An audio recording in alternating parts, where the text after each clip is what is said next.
Ernakulam Pariyathukavu colony ഒഴിപ്പിക്കാനുള്ള നീക്കത്തിനെതിരെ പ്രതിഷേധമുയരുകയാണ്.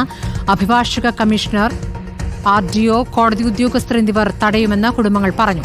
PV Sreenijan MLA സ്ഥലത്തെത്തിയിരിക്കുകയാണ്. പ്രദേശത്ത് പോലീസിനെ വിന്യസിച്ചിരിക്കുന്നു. ഇത് 6ാം തവണയാണ് കുടുംബങ്ങളെ ഒഴിപ്പിക്കാനുള്ള നീക്കം നടക്കുന്നത്. അഞ്ജലി ശ്രീജിത രാജ് വിവരങ്ങളുമായി. അഞ്ജലി, എത്ര കുടുംബങ്ങളുണ്ട്? ഇപ്പോൾ MLAയുടെ പ്രതികരണം വന്നുകൊണ്ടിരിക്കുന്നു.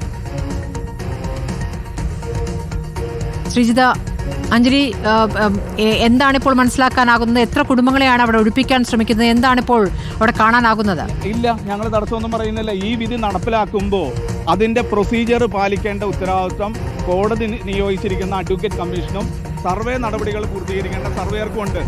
ആ നടപടിക്രമങ്ങൾ പൂർത്തീകരിക്കാൻ ഇവർ എന്തിനു ഭയപ്പെടണം?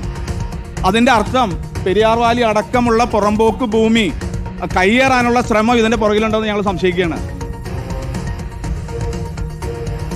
അല്ല, അങ്ങനെ നോട്ടീസ് കൊടുക്കാണ്ട് സ്ഥലം എങ്ങനെ നടക്കുന്നത്? നോട്ടീസ് കൊടുത്തിട്ടുണ്ടെങ്കിൽ അവർ പറയട്ടെ, അത് ഞങ്ങളെ കാണിച്ചു തരട്ടെ.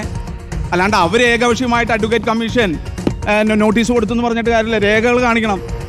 ബന്ധപ്പെട്ട ആർക്കും നോട്ടീസ് കൊടുത്തതായിട്ട് ഇവിടെ പരാതിയുണ്ട്. പെരിയാർ വാലി ഉദ്യോഗസ്ഥരുടെ ഞങ്ങൾ ചോദിച്ചു, നോട്ടീസ് കിട്ടിയിട്ടില്ല. ഒരു നടപടിക്രമം പാലിക്കാതെയാണ് അഡ്വക്കേറ്റ് കമ്മീഷൻ ഏകപക്ഷീയമായിട്ട് ഇപ്പോൾ പെരുമാറുന്നത്.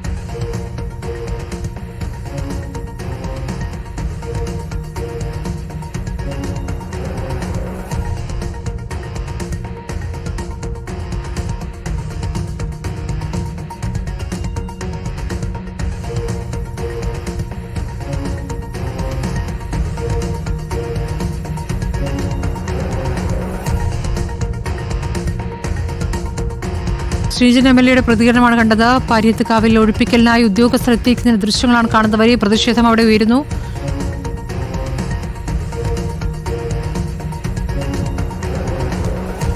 അഞ്ജലി, കേൾക്കാമോ? അവിടെ വലിയ പ്രതിഷേധമാണ് ഉയരുന്നത്. എന്താണ് നാട്ടുകാർ പറയുന്നത്? ഉദ്യോഗസ്ഥർ ഒഴിപ്പിക്കൽ നടപടികളുമായി നീങ്ങുമെന്നാണോ മനസ്സിലാക്കേണ്ടത്? സ്ഥലം MLAയും സ്ഥലത്തുണ്ടല്ലോ. അതെ സ്മൃതി, ഇപ്പോൾ സ്ഥലത്ത് PV ശ്രീനിജൻ MLAയും കൂടാതെ ഈ അഭിഭാഷക കമ്മീഷൻ ഉദ്യോഗസ്ഥരും കോടതി ഉദ്യോഗസ്ഥരും കൂടാതെ പോലീസ് സന്നാഹവുമാണ് സ്തംഭ സ്ഥലത്തുള്ളത്. നിരവധി ആളുകളാണ് ഇവിടെ തടിച്ചുകൂടിയിട്ടുള്ളത്. 8 കുടുംബങ്ങളാണ് ഈ പ്രദേശത്ത് താമസിച്ചു വന്നത്. ഏകദേശം 2 ഏക്കറോളം സ്ഥലമുണ്ട്. 19 ഏക്കർ പുറമ്പോക്ക് ഭൂമിയിൽ 2 ഏക്കറാണ് ഈ സ്വകാര്യ വ്യക്തിയുടെ സ്ഥലം. ഈ സ്ഥലത്ത് വർഷങ്ങളായി ഈ കുടുംബാംഗങ്ങൾ, അതായത് 8 കുടുംബങ്ങൾ വീട് വെച്ച് താമസിക്കുകയാണ്. പക്ഷേ ഈ സ്വകാര്യ വ്യക്തി കോടതി പോയതിൻ്റെ ഭാഗമായിട്ടാണ് അയാൾക്ക് അനുകൂലമായിട്ട് വിധി വരുന്നു. ഇവിടെ നിന്നും ഈ കുടുംബാംഗങ്ങൾ ഒഴിഞ്ഞു പോകണമെന്ന് സുപ്രീം കോടതി വിധി ഉണ്ടാകുന്നു. ഇതിൻ്റെ ഭാഗമായിട്ട് കഴിഞ്ഞ തവണയും, അതായത് 6ാമത്തെ തവണയാണ് ഇപ്പോൾ അഭിഭാഷക കമ്മീഷണറും RDOയും കോടതി ഉദ്യോഗസ്ഥരും പോലീസുകാരും എത്തി ഇവിടെ നിന്നും ഇവരെ ഒഴിപ്പിക്കാനുള്ള നടപടികൾ ആരംഭിച്ചത്. പക്ഷേ കഴിഞ്ഞ തവണ എത്തിയപ്പോഴും വലിയ രീതിയിലുള്ളൊരു സംഘർഷാവസ്ഥയാണ് ഉണ്ടായത്. ഇപ്പോൾ PV ശ്രീനിജൻ MLA അടക്കമുള്ളവർ ഇവിടെ ഈ കുടുംബാംഗങ്ങൾക്ക് അവർക്കൊപ്പം നിന്നുകൊണ്ട് പ്രതിഷേധിക്കുകയാണ്. കഴിഞ്ഞ തവണ വലിയ രീതിയിലുള്ള സംഘർഷാവസ്ഥയാണ് ഉണ്ടായിരുന്നത്. എന്നാൽ ഇപ്പോൾ സമാധാനപരമായിട്ടുള്ളൊരു ചർച്ചയാണ് നടക്കുന്നത്. ഈ അഭിഭാഷക കമ്മീഷനുള്ള ആളുകൾ ഇവരുമായി ശ്രീനിജൻ MLAയുമായി സംസാരിച്ചതിൻ്റെ ഭാഗമായിട്ട് പിരിഞ്ഞു പോയിരിക്കുകയാണ്. സ്മൃതി,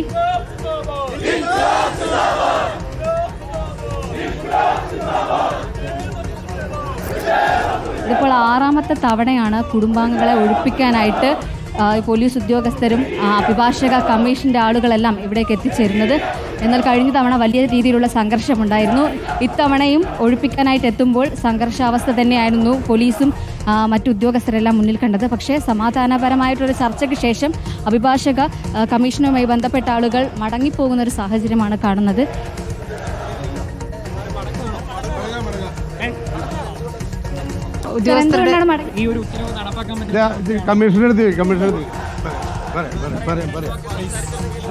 എന്താണ് മടങ്ങിപ്പോകുന്നത്? RDO ആവശ്യമായ ഉത്തരവുകൾ കൊടുത്തില്ല. പോലീസിന് ആക്ഷന് വേണ്ടി RDO ഉത്തരവ് കൊടുത്തിട്ടില്ല. ഒബ്സ്ട്രക്ഷൻ മാറ്റിയിട്ടില്ല. കമ്മീഷണർക്കും ആമീനും പട്ടിക വസ്തുവിൽ പ്രവേശിക്കാൻ കഴിഞ്ഞിട്ടില്ല. ഇത് ആമീൻ്റെ ഉത്തരവ് കൊടുക്കേണ്ടത് RDO ആണ്. അദ്ദേഹത്തിൻ്റെ ഡ്യൂട്ടി അദ്ദേഹം ചെയ്തിട്ടില്ല. തിരിച്ച് കോടതിയിൽ റിപ്പോർട്ട് ചെയ്യാൻ പോവുകയാണ്. സ്മൃതി, അതായത് ഇവിടെ ഒഴിപ്പിക്കാനുള്ള ഉത്തരവ് ഇവർക്ക് നൽകിയിട്ടില്ലെന്നാണ് കോടതിയിൽ റിപ്പോർട്ട് നൽകാനായിട്ട് അഭിഭാഷക കമ്മീഷൻ്റെ ആളുകളെല്ലാം മടങ്ങിപ്പോവുകയാണ്. ഇവിടെ ഒഴിപ്പിക്കുന്നതിന് മുമ്പ് ഇവിടെയുള്ള കുടുംബാംഗങ്ങൾക്ക് ഒഴിപ്പിക്കലുമായി ബന്ധപ്പെട്ടുള്ള നോട്ടീസ് നൽകണം. എന്നാൽ ആ നോട്ടീസ് നൽകിയിട്ടില്ല എന്ന ബോധ്യത്തിലാണ് ഇവിടെ നിന്നും ഇപ്പോൾ അഭിഭാഷക കമ്മീഷനാണ് ഇപ്പോൾ മടങ്ങിക്കൊണ്ടിരിക്കുന്നത്. അഞ്ജലി ശ്രീജിത രാജാണ് വിവരങ്ങൾ നൽകിയത്.